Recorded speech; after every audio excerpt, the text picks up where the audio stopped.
میری آپ سے 8ویں گزارش یہ ہے کہ ہم نے جن سے دین پڑھنا ہے ان سے دین سمجھنا ہے۔ ہم پڑھتے دین اور سے ہیں، سمجھتے دین اور سے ہیں، تو گھروں میں اختلاف پیدا ہو جاتا ہے۔ دنیا میں کسی شخص سے جس کی عمر 60 سال ہو یا اس کے بچے کی عمر 6 سال ہو، اس نے جب بھی اپنے بچے کو قرآن پڑھانا ہوگا نا، وہ کسی قاری اور عالم کی خدمت لے گا۔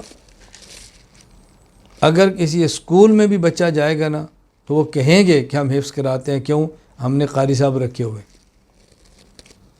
ہم اپنے اسکول میں حفظ کراتے ہیں، ہم نے قاری صاحب ہائر کیے ہیں، قاری صاحب رکھے ہوئے ہیں، مولانا صاحب رکھے ہیں۔ کوئی دنیا میں ایسا شخص نہیں ہے جو یہ کہ جی ہم نے بچوں کو قرآن کریم پڑھاتے ہیں، حفظ بھی کراتے ہیں، اور اس کے لیے ہم نے فلاں ایک بندہ بازار سے لیا ہوا ہے، انگریزی کا ماہر لیا ہوا ہے، سائنس کا ماہر لیا ہوا ہے، کہ جی قاری صاحب خدمات ہم لیتے ہیں۔ جب بھی 60 سال کے آدمی کو خود قرآن پڑھنا ہو تو وہ امام مسجد کے پاس جائے گا، قاری کے پاس جائے گا، عالم کے پاس جائے گا۔ 6 سال کی بچی یا بچے کو قرآن پڑھانا ہو، مسجد میں جائے گا، مدرسے میں جائے گا، قاری صاحب کے پاس جائے گا۔ اور جب قرآن سمجھنا ہو پھر ہم ڈاکٹر کے پاس جاتے ہیں، پروفیسر کے پاس جاتے ہیں۔ تو کہتے ہیں کہ قرآن مولویوں کے لیے ہے، ہر بندہ سمجھ سکتا ہے۔ بھئی سمجھ سکتا ہے نا، اس پر تو اشکال نہیں ہے، سمجھا سکتا ہے، اشکال تو اس پر ہے۔ جس طرح قرآن کریم پڑھنا ہو ہر بندے کا حق ہے، تو پڑھانا تو ہر بندے کا حق نہیں ہے نا۔ قرآن کریم سمجھنا ہر بندے کا حق ہے، سمجھانا تو حق نہیں ہے نا۔ ہمیں یہ اختلاف نہیں کہ ہر بندہ سمجھ نہیں سکتا، ہمیں اس سے اختلاف ہے کہ ہر بندہ سمجھا نہیں سکتا۔ تو ہم کیا کرتے ہیں؟ پڑھتے علماء سے ہیں، سمجھتے علماء سے نہیں، ڈاکٹر پروفیسر سے۔ میں کوئی ڈاکٹر پروفیسر کی مخالفت نہیں کر رہا، جو ان کا فن ہے ہم ان کے ساتھ ہیں، اس میں کیا فرق پڑتا ہے؟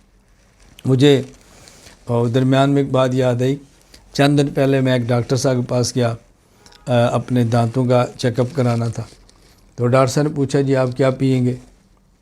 چائے پئیں گے، کہوہ پئیں گے، آئس کریم کھائیں گے، گرین ٹی پئیں گے؟ میں نے کہا بھی آپ ڈاکٹر ہیں، ہم مریض ہیں، جو کھلائیں مناسب ہے ہم وہ کھلائیں گے، جو پینا مناسب ہے ہم پئیں گے۔ نہیں پھر بھی میں نے کہا ہم نے کیا دیا کہ ہم مریض ہیں اور آپ ڈاکٹر ہیں، آپ دیکھیں ہماری صحت کے لیے کیا مفید ہے۔ گرین ٹی بہت اچھی، ہم نے کہا لے، ٹھیک ہے۔ میں نے کہا اب ڈاکٹر صاحب دیکھیں آپ گرین ٹی لے آئے ہیں، جب چائے لے آئے تو پھر میں نے ان سے بات، میں نے کہا اب ایک ہماری گزارش بھی سمجھیں، جس طرح ہم آپ کے پاس آئے ہیں نا، تو ہم نے کہا جو مناسب سمجھیں، جب آپ ہمارے پاس آئے نا اسی طرح آپ کیا کریں کہ دین کے بارے میں جو آپ مناسب سمجھیں۔ میں نے کہا میں نے یہ بات آپ کو سمجھانی تھی، جب ہم علماء مریض بن کر ڈاکٹر کے پاس آئیں تو ہم کہتے ہیں جو آپ مناسب سمجھیں، جب اسی طرح روحانی مریض بن کے آپ علماء کے پاس آئیں تو آپ یہ فرمایا کریں کہ جو آپ مناسب سمجھیں۔